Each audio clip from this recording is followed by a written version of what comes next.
Bon bah les amis, on se retrouve donc du coup maintenant pour l'amorçage en tant que tel. Donc là, vous allez prendre votre canne, la mettre vraiment face à vous, laisser partir le poignet au départ. Donc c'est un petit peu comme une pêche à ablette. Moi ce que je vous conseille, c'est au départ de pêcher relativement loin vos poissons, entre guillemets, et petit à petit de ramener les boules plus vers vous, comme ça vous allez vraiment le ramener sous le sillon de la canne au bout d'un moment donné. Donc là, je prends ma distance, ici. J'ai été pris donc à la descente. Malheureusement le poisson, ils sont vraiment très tatillons, hein. C'est de la petite friture. Donc faut vraiment se mettre à l'esprit que c'est du poisson qui a une petite bouche, qui peut être extrêmement tatillon quand il s'y met. Hop, donc c'est reparti. Mais ça veut dire qu'il y a vraiment du poisson sur le coup, donc comme quoi, hein, des fois on pense qu'en automne le tout petit poisson va se caler, alors qu'au contraire, c'est des moments où les poissons se regroupent et vous allez pouvoir faire des totales frénésies. C'est pour ça que les perches, vous allez en taper plus, c'est parce que les poissons se regroupent et elles viennent taper dans les bandes alevins. Donc là, je ne sais pas si vous allez voir nettement, mais vous avez une touche caractéristique, donc une relevée de bouchon. Donc ça pourrait être voilà, la même touche que l'ablette par exemple. Donc pour commencer la partie de pêche, ce qu'on va faire, c'est que on va lancer donc des boules, des petites boules au départ. Ça sert à rien, mais ça va être une amorce constamment de rappel. Hop, hop. Donc là, on peut voir très nettement que ça nuage directement. Le tracix y fait son effet. Donc on va avoir un nuage sur la zone, persistant. On va amorcer un petit carré, voir un peu comment réagit le poisson au départ. Et après, on réajustera justement dans ce carré devant nous. Voilà. Là, j'ai mon carré. On va mettre une petite dernière quand même. Et on va faire passer le montage dedans. Voir un peu comment répondent les premiers poissons. Hop, voilà. Donc là, tout simplement, ce que vous allez faire, vous prenez votre canne et vous allez le faire passer dans le nuage. Voir ce que ça peut donner. Donc là, je suis à la limite du nuage à gauche. On va voir si les poissons sont déjà là. Hop, ressuyez-vous les mains et prenez toujours un chiffon. Donc c'est vraiment très visible à l'œil, hein. Vous allez pouvoir, grâce au tracix, d'une part amorcer et tenir votre poisson en ayant un nuage beaucoup plus persistant. Et d'autre part, vous allez vraiment voir de manière visuelle votre poste. Vous n'aurez aucun doute sur quel poste vous pêchez et à l'endroit précis. Donc maintenant, on va se mettre sur une cadence où on va essayer de faire à peu près une boule toutes les 2-3 minutes. Et accélérer à entre 30 secondes et 1 minute quand vraiment les poissons seront sur le coup et qu'on voudra vraiment enchaîner pas mal de touches. Donc voilà, maintenant ce qu'on va faire, c'est qu'on va essayer de continuer et après on va se retrouver pour essayer de vous présenter quelques petites astuces.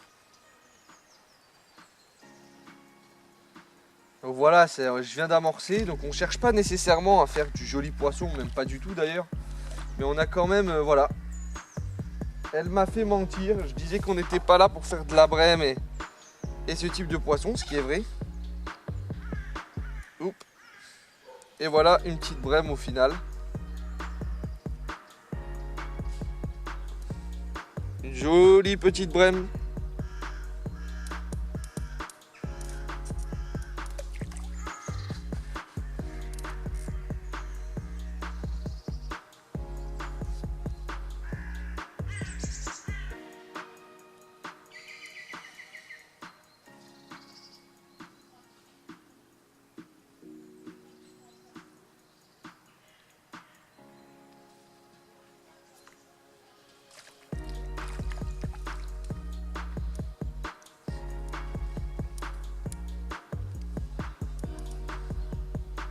Bon voilà, là je vais essayer de mettre un petit fifis rouge. On voit encore nettement ma petite tache. On va replacer dessus, on va compter le nombre de secondes qu'on fait la touche.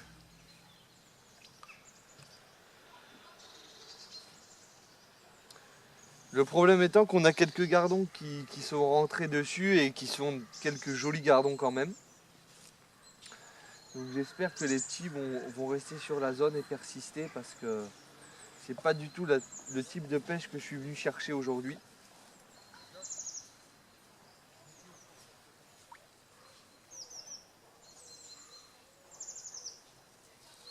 Donc voilà, pour l'instant le rodement a du mal à encore se dessiner. C'est sûr que ça marche, hein. On va pas se mentir, il y a quand même de la touche, les poissons sont présents. Il va falloir les décider un petit peu plus que ça. Ah, la première touche.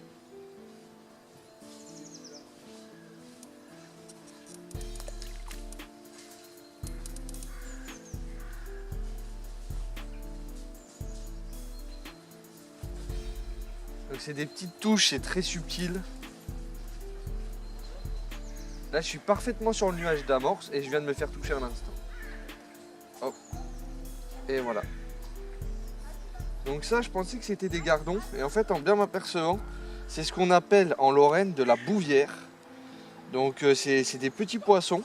C'est super sympa à voir. Hop, je sais pas si vous allez nettement la voir, je vous la remonte au passage. Je prendrai peut-être une photo de ça. Une petite bouvière.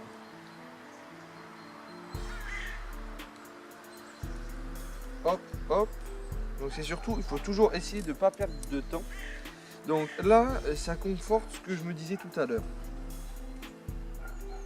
Je vais vous présenter après ce poisson une première astuce.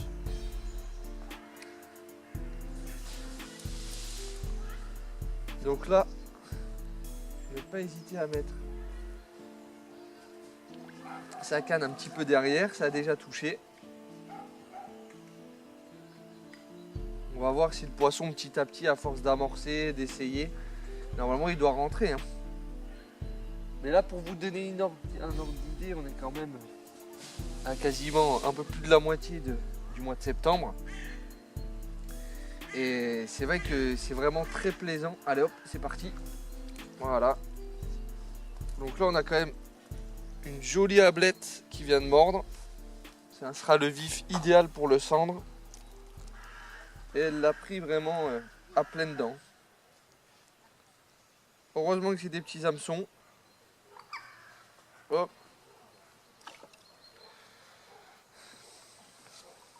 Donc avec ça, normalement, vous allez réussir à faire un peu tout type de poisson.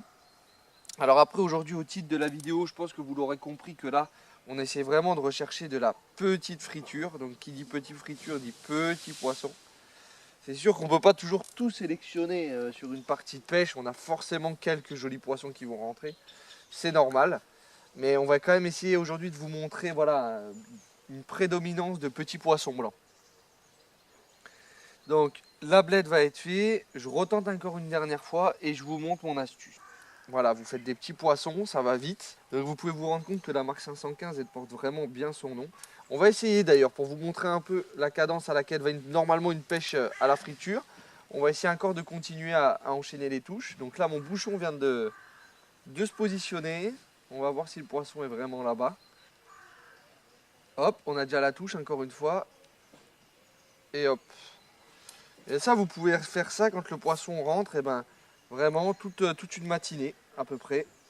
1 heure, 2 heures, comme vous voulez. Mais c'est pour vous dire à quel point vous allez vous régaler à faire des petites pêches comme ça. Bien sonder le poste. Et vous verrez que vous aurez vraiment de très jolis résultats. Donc là, on se remet encore une fois. On va renvoyer une boule de Trace X pour vraiment maintenir le poisson sur le poste. Hop. Zut, un petit peu trop derrière, malheureusement. Donc là, on peut entendre nettement, avec l'hiver qui approche, ou plutôt l'automne, vous allez entendre et voir beaucoup de chasses de carnassiers et ils s'attaquent généralement ces petits alevins. On pourrait penser qu'ils attaquent du plus gros poisson, donc, alors que non, pas du tout. Ils attaquent du petit alevin essentiellement durant cette période et pour bien sûr aussi attaquer quelques jolis poissons. Mais l'essentiel de leur alimentation, c'est comme l'aspe. L'aspe, beaucoup de gens cherchent à le pêcher avec des gros leurres, alors qu'au final, l'aspe, c'est quand même un poisson qui a la particularité de manger énormément de petits alevins, pas du gros poisson. En ce qui concerne les bas de ligne, pour en revenir là-dessus, il vous faut des bas de ligne qui soient assez fins.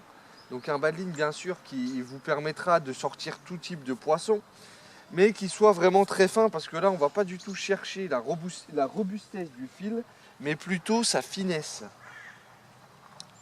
Hop. Donc mon astuce, vous allez voir mon astuce tout de suite. Donc mon astuce, elle est très simple. Vous prenez un asticot. Hop, je vais me mettre là. Vous prenez un asticot. Donc l'asticot peut être assez gros et ça peut permettre beaucoup de décroches qui viennent m'arriver un petit peu sur le début de la partie de pêche. Hop là. On va rester avec vous. Bon, ce que vous faites, c'est que vous prenez la partie basse de votre asticot, voilà, comme ceci, et vous allez mettre un petit coup de ciseau dessus.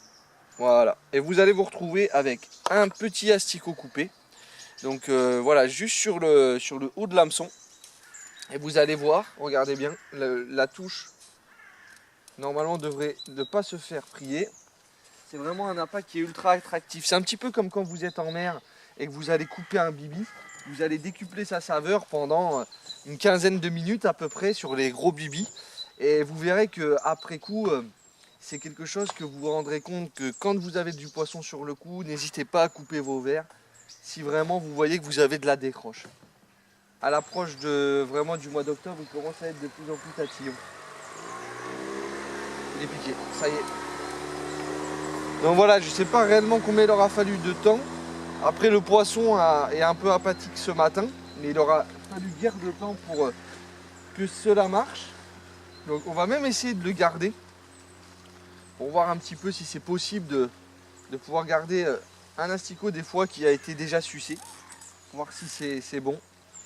On se place dans le Tracix. Mais là, vous allez avoir des bonnes matinées hein, quand les poissons seront rentrés. Et pour ceux qui ont envie, bien sûr, de faire cette technique-là sur des poissons comme des gardons, en pêchant, en allongeant les pêches, vous pouvez faire du beau gardon avec ça. Hein. C'est pas réservé exclusivement qu'à la petite friture, hein, nécessairement.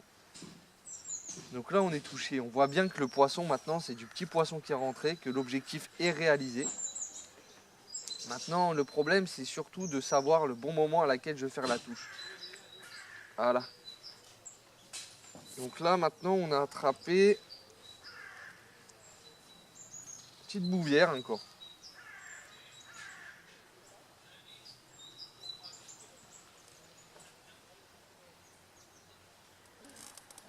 Donc on va recommencer encore une fois. La même étape. On prend, on met sur le bouchon, bim, on renvoie au même endroit, hop, et c'est parti. Donc là, vous pouvez voir, quand les poissons vont rentrer nettement, vous allez sentir et suspecter une activité, voire même des mouchages à la surface. Donc c'est vrai que ça sera très visuel comme pêche. Ah, dommage. À la descente, encore une fois. Donc c'est vraiment ce que je recherche en fait. Je pêche réellement entre deux eaux. Je pêche avec une plombée qui va permettre que mon neige descende relativement rapidement, mais en ayant une présentation optimale dans les couches d'eau à la descente. Et ça permet voilà, de gratter quelques touches comme ça. Alors c'est vrai que c'est des pêches, encore une fois, où il faut vraiment avoir le ferrage au bon moment.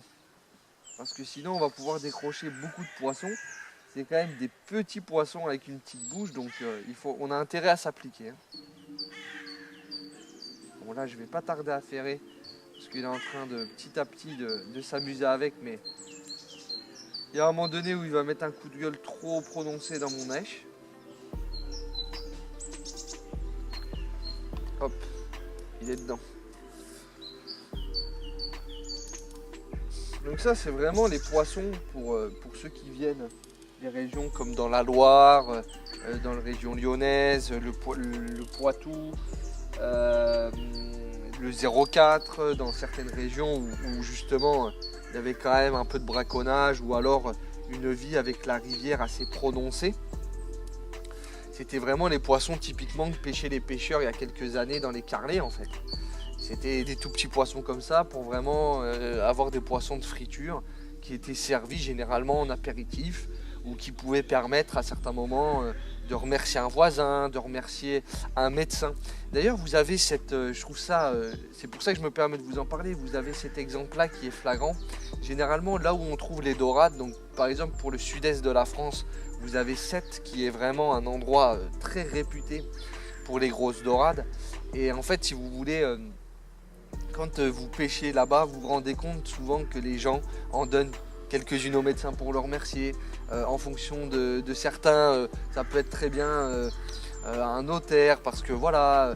Et c'est vrai que c'est là où je pense que notre génération a quand même changé cette manière de penser là. Où maintenant, de plus en plus, tout le monde, même les personnes plus âgées, remettent le poisson à l'eau en conscience que les richesses s'amenuisent au fur et à mesure du temps. Donc c'est quand même vraiment super sympa de penser à tout ça, de se dire que finalement la pêche avant tout était un moyen pour se nourrir, que après l'après-guerre a profondément bouleversé notre quotidien de pêcheurs, où au final on est passé petit à petit sur des matériaux de meilleure qualité, sur des mentalités qui ont évolué.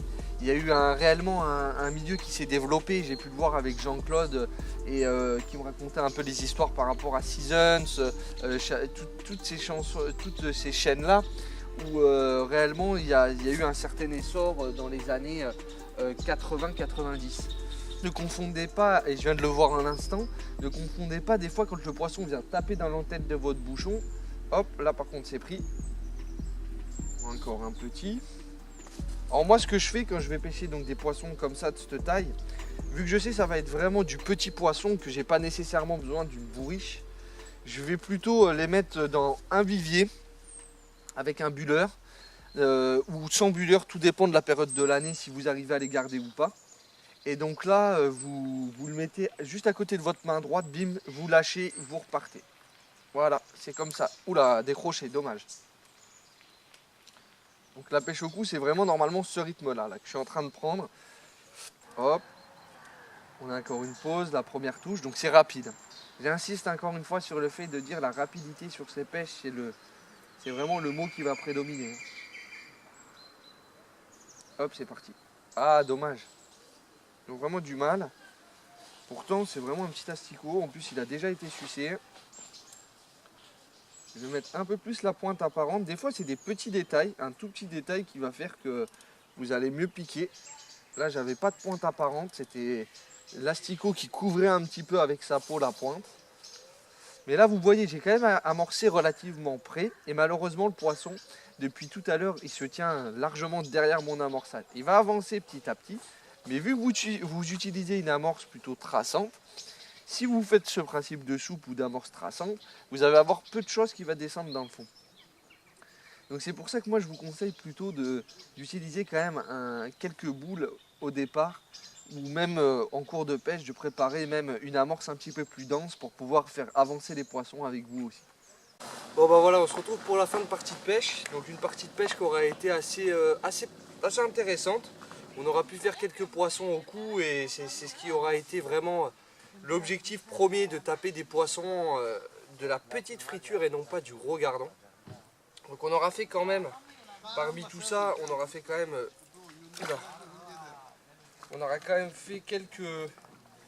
quelques gardons, hein. Comme ici, du petit gardon, c'est pas, enfin du beau gardon comparé à ce qu'on recherchait, pardon.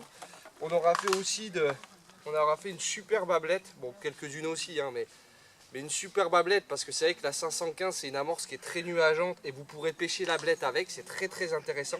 Par contre pour la blette je vous conseille de mettre du Tratix jaune, ça marchera peut-être même mieux. Voilà donc le bilan au final, on est sur une cinquantaine de poissons. Un nombre, je dirais le double voire le triple de touches que j'ai raté aujourd'hui malheureusement.